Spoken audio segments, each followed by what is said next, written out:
విజయవాడ నగరంలో ఉచితంగా ఆశ్రయం. ఆధార్ కార్డు చూపిస్తే చాలు. ఉపాధి వెతుక్కుంటూ విజయవాడ వచ్చి ఆశ్రయం లేక ఇబ్బంది పడుతున్న వారికి ప్రభుత్వం ఓ చక్కటి వసతి కల్పిస్తోంది. చాలామందికి ఇది తెలియక ప్రైవేటు లాడ్జీలను ఆశ్రయిస్తుంటారు. జాతీయ పట్టణ జీవనోపాధుల పథకం కింద విజయవాడ మున్సిపల్ కార్పొరేషన్ నగరంలో 4 చోట్ల వసతి గృహాలు ఏర్పాటు చేసింది. విద్యాధరపురం, రాణిగారితోట, గాంధీనగర్, వెహికల్ డిపో ప్రాంతాల్లో 100 పడకల చొప్పున ఇవి అందుబాటులో ఉన్నాయి. ఒక్క ఆధార్ కార్డు చూపిస్తే చాలు, రూపాయి ఖర్చు లేకుండా అందులో ఆశ్రయం పొందొచ్చు.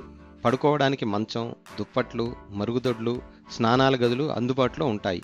ఉదయం అల్పాహారం, రాత్రి భోజనంతో పాటు టీవీ కూడా ఉంటుంది. ధ్యానం, యోగా శిక్షణ తరగతులు, అవసరమైతే వైద్య పరీక్షలు చేయిస్తారు. అలాగని రోజుల తరబడి ఉంటామంటే కుదరదు. పని దొరికే వరకు వాటిలో ఆశ్రయం పొందొచ్చు. ఇన్ని సౌకర్యాలు ఉన్న వసతి గృహాల గురించి సరైన ప్రచారం లేదు.